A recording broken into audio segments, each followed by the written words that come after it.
Hey guys, do you actually need a curriculum to homeschool your child? Or is it possible to homeschool without one and still make sure your child is learning everything they need? Curriculum. If you've been overwhelmed trying to choose the perfect curriculum, this video is going to take you through that process and take that pressure off. Hi guys again, and welcome back to the channel. My name is Miss Cindy, and I'm a licensed teacher and homeschool consultant helping parents create meaningful, child-centered learning experiences using a simple approach. If you're new here, make sure to subscribe because I share simple, practical ways to homeschool without the overwhelm. Let's get started with this video now. You are not legally required to use a specific curriculum when you homeschool in California using this PSA that we talked about in other videos. What you are required to do is actually to teach your child or your student, however you want to refer to them. You need to teach them English, math, science, social studies, and a few other things like physical activity, exercising, okay? They're required to do these things. But how you teach those subjects is completely flexible and up to the teacher, you, the parent. And this is where many parents feel stuck, okay? Because they think curriculum equals learning, but that's not actually true. I mean, we all kind of need a guide, and that's what a curriculum is. So most traditional curriculum is designed for the classroom, not the home.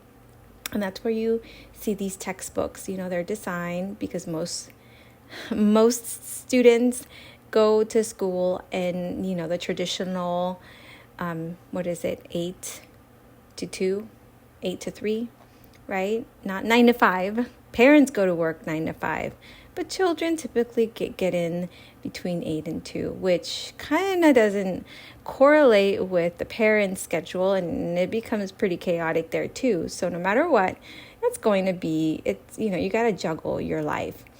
So let's, the curriculums, in the end of the day, it assumes that there's large groups of children, there's a fixed schedule, there's standardized pacing, but your child is a person. He or she is an individual. And when we try to force a child into a rigid system at home, it often leads to this. And I've seen it with my own children. It leads to frustration, resistance, burnout from both the child and the parent. Okay. And even at school, I've seen this there too. The children will often want to resist.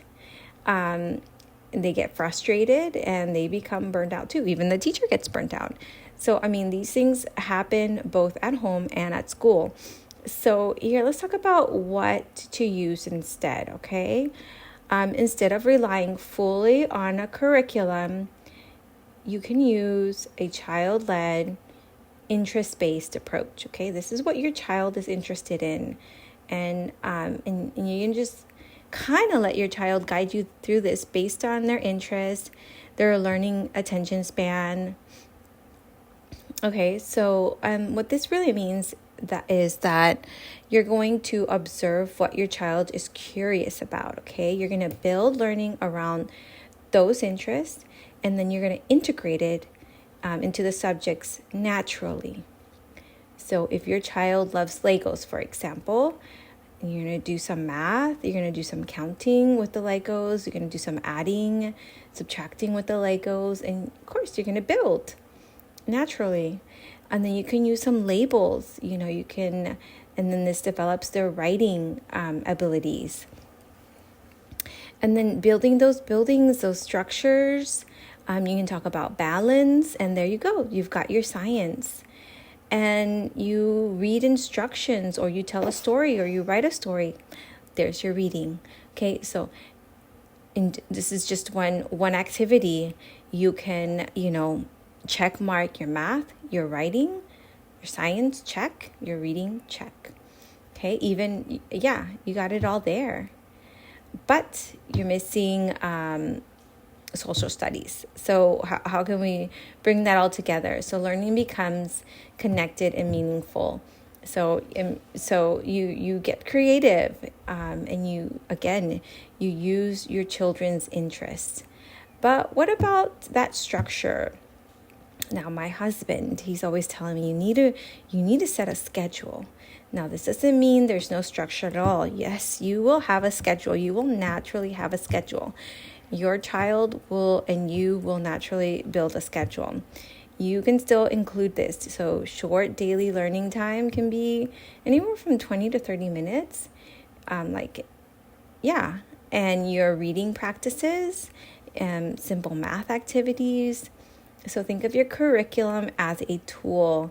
So if you decide to purchase a curriculum because you want to make sure that you're meeting all those target standards, remember, this is a tool, something you can draw back on to make sure you're covering your bases. But it's not something that you have to follow perfectly. This can be your resource, so you can make sure that you're on target.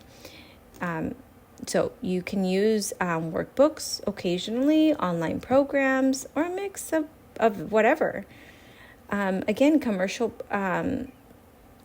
Let me talk a little bit about, before we continue, I want to take a quick moment to thank you for being here and supporting the channel.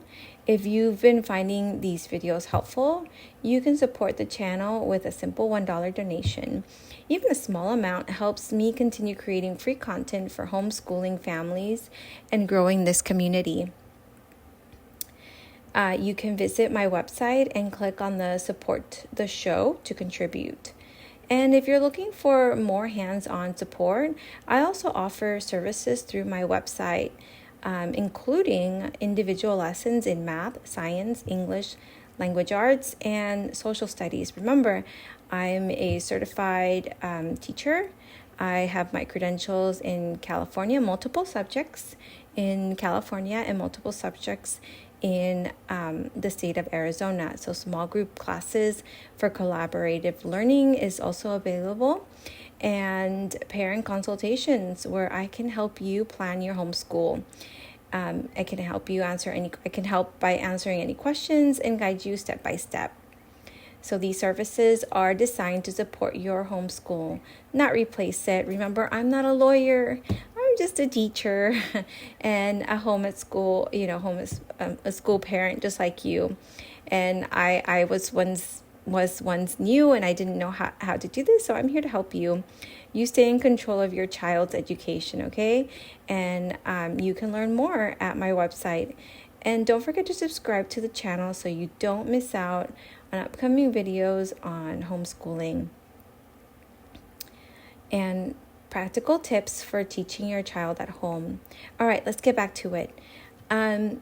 So here are some common mistakes with the curriculum, and a few things I see often as well. This doesn't mean, you shouldn't be buying a whole bunch of programs at once. I felt like I was pressured into doing this at one point. It doesn't mean that you're trying to follow curriculum exactly as it's written.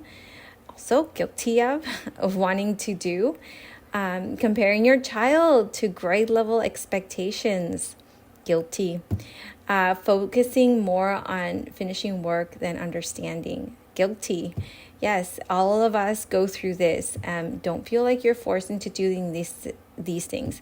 Instead, you want to focus on your child's pace, their understanding, and their curiosity. So again, if you're feeling insecure about not using a full curriculum, that's completely normal. But remember, children were learning long before this box curriculum existed. Your role is to guide your child, support them, and create opportunities for learning, not to replace school at home. Remember, schools are designed to